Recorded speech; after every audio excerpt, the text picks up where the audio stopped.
खराबी है, तो लिहाजा वक्त का ख्याल रखते हुए अपनी बात को खत्म करें।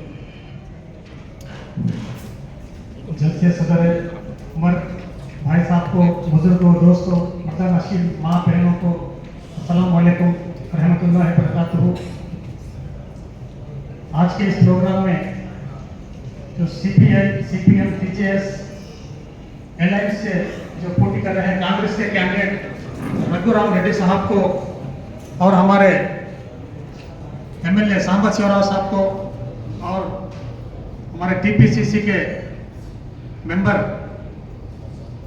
हमारे नागा सीताराम अन्ना को, मुरली अन्ना को, कोनेर चिन्नी अन्ना को, सबको भी नमस्कार से शुरू करता हूं, क्योंकि अब की बार हम लोग सुन रहे हैं, अब की बार 400 पार नहीं, अब के बार झोला तैयार।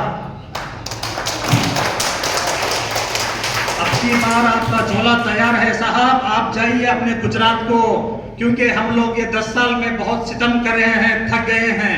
जैसा कि कांग्रेस पार्टी ने आजादी लाई थी, हमारे उलमा इकराम सबके शहादतों के बाद में, जैसा हमारी कांग्रेस पार्टी 135 इयर्स की पार्टी है, कांग्रेस पार्टी ही ऐसी एक पार्टी है हिंदुस्तान के अंदर जो हमारा इंडिया को इंडिपेंडेंस दिलाई, सो पार्टी कांग्रेस पार्टी है। इसी तरह से तेलंगाना डीएस जो पार्टी है वो भी हमारी कांग्रेस पार्टी ही है। हिंदुस्तान को इतना बड़ा बिल्डअप किया है वो भी हमारी कांग्रेस पार्टी है। हिंदुस्तान को एयरपोर्ट्स दिया, ट्रेन दिया, आईआईटी दिया, आईआईएम दिया, एटॉमिक एनर्जी दिया। इस किस्म से देखा गया तो बहुत कुछ बड़े बड़े साइंटिस्ट को दिया है, जो भी दिया है तो सिर्फ हमारा कांग्रेस पार्टी ने दिया है। और इस तरह से हमारा कांग्रेस पार्टी आने के बाद में हिंदुस्तान के अंदर 56 साल 57 साल हुकूमत के बाद में जो जो तामीरात करके हम लोग खड़ा किए थे, ऐसी तामीरात को पूरे प्राइवेटाइजेशन करके, प्राइवेटाइजेशन के नाम पे मोदी की सरकार, मोदी जी की सरकार बेचते चले गई है, बेचते चले गए हैं, सारे प्राइवेटाइजेशन होते जा रहे हैं, हिंदुस्तान बर्बाद हो रहा है, संविधान खतरे में है।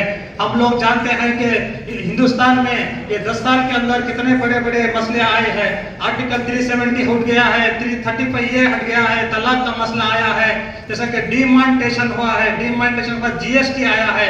जीएसटी आने के बाद से देखा गया तो पूरा कारोबार बर्बाद हो गया है, जीडीपी गिर गया है। इस तरह से हमारे देश को बर्बाद करते हुए ये लोग आगे बढ़ रहे हैं। अभी वक्त आ गया है कि हमारे अच्छे दिन आने वाले हैं। मोदी जी कहा करते थे कि अच्छे दिन आएंगे, अच्छे दिन आएंगे। अच्छे दिन तो हमारे नहीं आए साहब, अच्छे दिन तो अदानी अंबानी के, मोहिल चापसिया के आए थे। लेकिन अभी हमको लग रहा है कि हम लोग यहाँ बैठे हैं, 300 अफराद बैठे हैं, ये 300 आदमी नहीं है, ये हम लोग 30,000 आदमी हैं, क्योंकि यहाँ पे जो बैठे हैं सारे लीडर्स है, ये कांग्रेस के जो भी हमारे लीडर्स जो बैठे हैं, ये जो ऑफ द डयास है, जो ये पूरे हमारे लीडर्स है, ये 30,000 मुस्लिम्स को यहाँ पे कोत्तगुड़म नियोजकवर्ग में रिप्रेजेंट करते हैं। हम लोग को चाहिए, हम लोग जानते हैं कि तेलंगाना के अंदर नहीं कि सारी हिंदुस्तान के अंदर मलकाजगिरी 40 लाख पॉपुलेशन का बहुत बड़ा ही कॉन्स्टिट्यूशंसी है। उसके बाद जो कॉन्स्टिट्यूशंसी आता है नंबर 1 पे आता है तेलंगाना के अंदर, तो वो खम्मम जिला है। खम्मम जिला है, कांग्रेस और कम्युनिस्ट का अड्डा है। यहाँ पे सीपीआई, सीपीएम, कांग्रेस आए तो किसी की बस की बात नहीं है। जैसा कि हम लोग जानते हैं रघुराम रेड्डी साहब, तो वो तो जीत गए हैं, बस सिर्फ मेजॉरिटी की जरूरत है। सारे तो विन हो गए हैं, मेजॉरिटी की जरूरत है। जिधर मुसलमान खड़ा होता है उधर जीत यकीनन होती है। आपके वालिद साहब भी रघुरेड्डी राम साहब के वालिद साहब भी, सुरेंद्र रेड्डी साहब भी पॉलिटिकल फैमिली से बिलोंग करते हैं। वो 3 टाइम एमपी, 3 टाइम एमएलए भी कर चुके हैं, वो पॉलिटिकल फैमिली से हैं, अच्छे आदमी हैं। अभी हमारे अन्ना बताए थे कि साहब कितना सादगी से रहते हैं। साहब से भी मैं गुजारिश करता हूं कि साहब, अभी तो बोला हूं कि साहब जीत गए हैं, साहब जीत गए हैं, साहब जीत गए हैं, इंशाअल्लाह जरूर जीतेंगे। 13 तारीख को हमको वोट डालना है, सुबह 7 बजे उठ के। हमको मालूम है ये सारे झूठे बातें सब खत्म हो गए हैं, 15 लाख भी नहीं आए, 2 करोड़ नौकरी भी नहीं आई, ये कुछ भी नहीं आया। 12% रिजर्वेशन भी तेलंगाना रियासत से नहीं आया। टायर पंक्चर हो गई, बोर हो गई, तो कार की पंक्चर तो पूरे खत्म ही हो गई। अभी कार का तो नामो निशान नहीं है।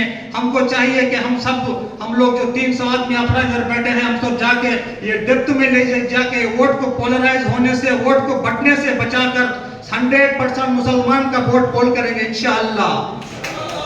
आपसे आखिरी बार अपील करता हूं कि आप मेरे साथ जिंदाबाद कहें। कांग्रेस जिंदाबाद इंडिया अलायंस जिंदाबाद पूनम ने निजाम नगर नायकत्व। जिल्लाले थैंक यू शुक्रिया, जज़ाकल्लाह खैर।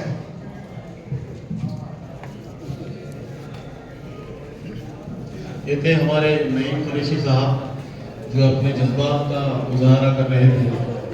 मैं इसके बाद में